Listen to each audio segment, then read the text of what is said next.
ಓಂ ವಿಘ್ನೇಶ್ವರಾಯ ನಮಃ. ಜ್ಞಾನಾನಂದಮಯಂ ದೇವಂ ನಿರ್ಮಲಾ ಸ್ಫಟಿಕಾಕೃತಿಂ ಆಧಾರಂ ಸರ್ವವಿದ್ಯಾನಾಮಯಗ್ರೀವಮುಪಾಸ್ಮಹೇ.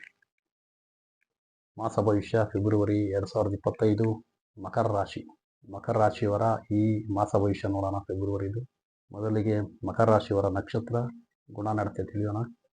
ಮಕರ ರಾಶಿಯವರ ನಕ್ಷತ್ರ ಉಷಾ 2, 3, 4ನೇ ಪಾದ, ಶ್ರವಣ, ಧನಿಷ್ಠ 1 ಮತ್ತು 2ನೇ ಪಾದ.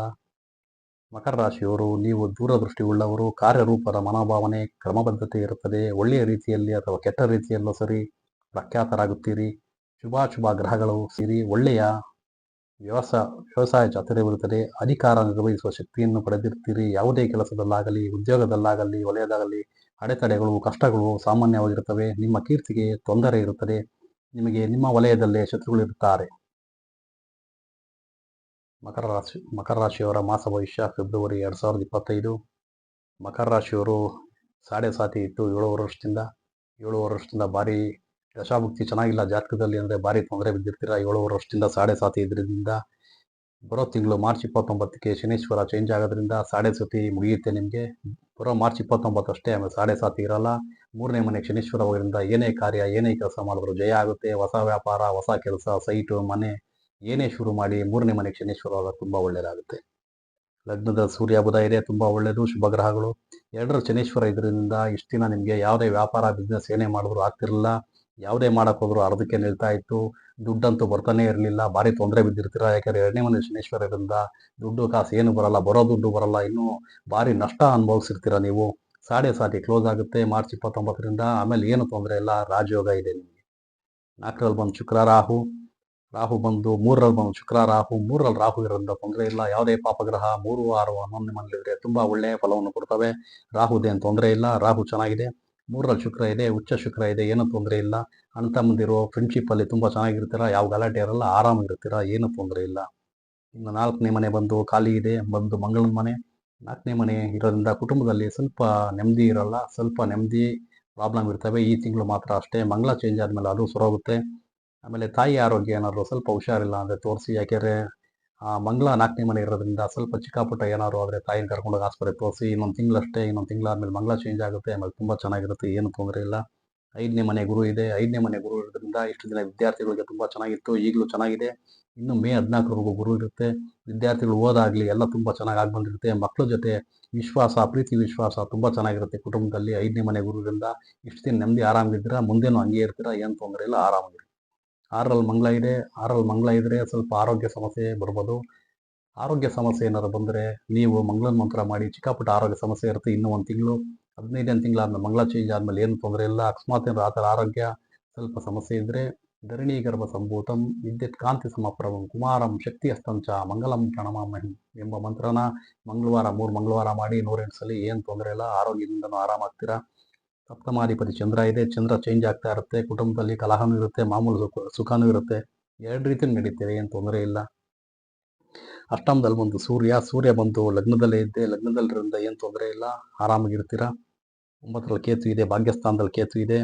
ಕೇತು ಭಾಗ್ಯಸ್ಥಾನದಲ್ಲಿರೋದ್ರಿಂದ, ಪಾಪಗ್ರಹ ಭಾಗ್ಯಸ್ಥಾನದಲ್ಲಿರೋದ್ರಿಂದ ವ್ಯಾಪಾರ ಅಭಿವೃದ್ಧಿಯಲ್ಲಿ ಸ್ವಲ್ಪ ಅಡೆತಡೆ ಇರುತ್ತೆ, ನಿಧಾನ ಇರುತ್ತೆ. ರಾಹು ಕೇತು ಬಂದು ಈ ಮೇ 20ಕ್ಕೆ ನಿಮಗೆ ಚೇಂಜ್ ಆಗೋದ್ರಿಂದ ವ್ಯಾಪಾರದಲ್ಲಿ ಫ್ರೀ ಆಗ್ತೀರಾ. ವ್ಯಾಪಾರ ಎಲ್ಲ ತುಂಬ ಚೆನ್ನಾಗಾಗುತ್ತೆ, ಅಡೆತಡೆ ಏನಿರಲ್ಲ. ಕೇತು ಮೇ 20ಕ್ಕೆ ಚೇಂಜ್ ಆದಮೇಲೆ ವ್ಯಾಪಾರದಲ್ಲಿ ಆರಾಮಾಗಿರ್ತೀರ, ಏನು ಯೋಚನೆ ಇಲ್ಲ. 10ನೇ ಮನೆ ಬಂದು ಶುಕ್ರನ ಮನೆ. ಶುಕ್ರ ಬಂದು 3ರಲ್ಲಿ ಉಚ್ಚವಾಗಿದೆ.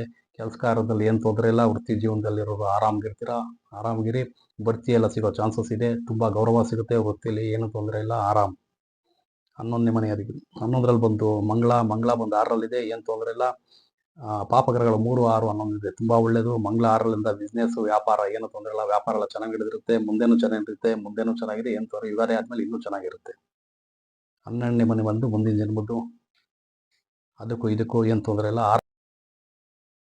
ಮಕರ ರಾಶಿಯವರು ಏನೇ ಹೊಸ ಕೆಲಸ ಮಾಡೋದಿದ್ರು ಶನೀಶ್ವರ ಮಾರ್ಚ್ 29 ಆದಮೇಲೆ 3ನೇ ಮನೆಗೆ ಹೋಗುತ್ತೆ. 5ರಲ್ಲಿ ಗುರು, 3ರಲ್ಲಿ ಶನೀಶ್ವರ ಇರುತ್ತೆ. 3ರಲ್ಲಿ ಶನೀಶ್ವರ ತುಂಬ ಒಳ್ಳೆಯದು. 5ರಲ್ಲಿ ಗುರು ಇರುತ್ತೆ. ನೀವು ಯಾವುದೇ ಹೊಸ ಕೆಲಸ, ಕಾರ್ಯ, ಸೈಟು, ಮನೆ, ವ್ಯಾಪಾರ ಏನೇ ಶುರು ಮಾಡೋಂಗಿದ್ರು ಮೇ 14ರೊಳಗೆ ಶುರು ಮಾಡಿ. 3ರಲ್ಲಿ ಶನೀಶ್ವರ, 5ರಲ್ಲಿ ಗುರು ಇದ್ದರೆ ಏನೇ ಕೆಲಸ ಕಾರ್ಯ ಆ ಟೈಮಲ್ಲಿ ಮಾಡಿದ್ರು ಶುಭ ಆಗ್ತಿದೆ, ತುಂಬ ಒಳ್ಳೆಯದಾಗುತ್ತೆ. ಯಾವುದೇ ಪೆಂಡಿಂಗ್ ಇದ್ರೂ, ನೀವು ಯಾವುದೇ ಹೊಸ ಕೆಲಸ ಏನೇ ಮಾಡಬೇಕು ಅಂತಿದ್ರು ಮೇ 14ರೊಳಗೆ ಈ ಮಾರ್ಚ್ 29 ಮೇಲೆ ಮಾಡಿ, ಮೇ 14 ಮಾಡಿ. ಶನೇಶ್ವರ 3, ಗುರು 5 ಅದೇನೇ ಮಾಡೋದು ಸಕ್ಸಸ್ ಆಗುತ್ತೆ, ಏನು ತೊಂದರೆ ಇಲ್ಲ, ಆರಾಮಾಗಿರ್ತೀರಾ. ಇನ್ನೇನು ತೊಂದರೆ ಇಲ್ಲ. ಮಕರ ರಾಶಿಯವ್ರಿಗೆ ಶನೇಶ್ವರ 3ಕ್ಕೆ ಬಂದರೆ 2.5 ವರ್ಷ ಇರುತ್ತೆ. 4ನೇ ಮನೇಲೂ ತೊಂದರೆ ಇಲ್ಲ. ಇನ್ನು 5 ವರ್ಷ ಆರಾಮಾಗಿರ್ತೀರಾ. ಶನೇಶ್ವರ ಆಗಲಿ ಗುರು ಆಗಲಿ ಒಂದು ಬಲ ಇದ್ರೂ ನೀವೇನೇ ಮಾಡಿದ್ರು ಸಕ್ಸಸ್ ಆಗ್ತೀರಾ, ಏನು ತೊಂದರೆ ಇಲ್ಲ. ಶನೇಶ್ವರ 3ಕ್ಕೆ ಬರುತ್ತೆ, ಏನಾದರೂ ಮಾಡಿ ಆರಾಮಾಗಿರ್ತೀರಾ. ಎಲ್ಲರಿಗೂ ಶುಭ ಆಗಲಿ.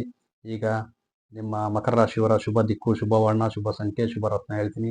ನಿಮಗೆ ಪರ್ಮನೆಂಟ್ ಆಗಿರುವಂಥದ್ದು, ನೀವು ಜೀವನ ಪರ್ಯಂತ ಪಾಲಿಸಬೇಕಾದಂಥ ನಿಮ್ಮ ರಾಶಿಗೆ ಬಂದಿರೋದು ಇದು. ನಿಮಗೆ ಶುಭ ವರ್ಣ ಬಂದು ನೀಲಿ, ಕೆಂಪು, ಬಿಳುಪು, ಮಿಶ್ರ ವರ್ಣ. ನಿಮ್ಮ ಶುಭ ದಿನ ಶನಿವಾರ, ಶುಕ್ರವಾರ, ಬುಧವಾರ. ಏನೇ ಹೊಸ ಕೆಲಸ ಮಾಡಿದ್ರು ಶನಿವಾರ, ಬುಧವಾರ, ಶುಕ್ರವಾರನೇ ಮಾಡಿ, ತುಂಬ ಒಳ್ಳೆಯದಾಗುತ್ತೆ. ಶುಭ ಸಂಖ್ಯೆ 5, 6, 8. ನಿಮ್ಮ ಗಾಡಿ ಆಗಲಿ, ಕಾರ್ ಆಗಲಿ, ಏನೇ ಆಗಲಿ ಈ ನಂಬರ್ ಮೊಬೈಲ್ ನಂಬರ್ ತಾಳಿ, ತುಂಬ ಒಳ್ಳೆಯದಾಗುತ್ತೆ ನಿಮಗೆ. ಶುಭ ರತ್ನ ಬಂದು ನೀಲ ವಜ್ರ. ನೀಲ ವಜ್ರ ಏನೇ ಹಾಕಿ ಮಿನಿಮಮ್ 2 ಕ್ಯಾರೆಟ್ಕಿನ ಮೇಲಿರಬೇಕು. 2 ಕ್ಯಾರೆಟ್ಕಿನ ಒಳಗಿದ್ರೆ ವಜ್ರ ಆಗಲಿ ಯಾವುದೇ ರತ್ನ ಆಗಲಿ ಅದು ಪರಿಣಾಮ ಬೀರಲ್ಲ, ಪ್ರಭಾವ ಬೀರಲ್ಲ. ಯಾವುದೇ ರತ್ನ ನೀವು ತಾಂಡ್ರು, ವಜ್ರ ಆಗಲಿ ನೀಲ ಏನೇ ತಾಂಡ್ರು ಅದನ್ನು ಚೆಕ್ ಮಾಡಿಸಿ. 2 ಕ್ಯಾರೆಟ್ ಮಾಡಿದರೆ ತುಂಬ ಪರಿಣಾಮ ಬೀರುತ್ತೆ, ಪ್ರಭಾವ ಬೀರುತ್ತೆ. ಇಲ್ಲಾಂದರೆ ಏನೂ ಆಗಲ್ಲ.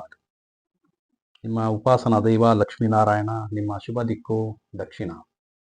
ಮಕರ ರಾಶಿಯವರಿಗೆ ಮುಂದೆ ಬರ್ತಾ ಇನ್ನು ಯುಗಾದಿ ತುಂಬ ಚೆನ್ನಾಗಿರುತ್ತೆ, ಏನು ತೊಂದರೆ ಇಲ್ಲ. 7ರ ಶನಿ ಕಾಲದಲ್ಲಿ ಭಾರಿ ತೊಂದರೆ ಬಿದ್ದಿರ್ತೀರಾ. ಇನ್ಮೇಲೆ ತುಂಬ ಶುಭ ಆಗುತ್ತೆ, ಒಳ್ಳೆಯದಾಗಲಿ. ಮಕರ ರಾಶಿಯವರಿಗೆ ಶುಭ ಆಗಲಿ.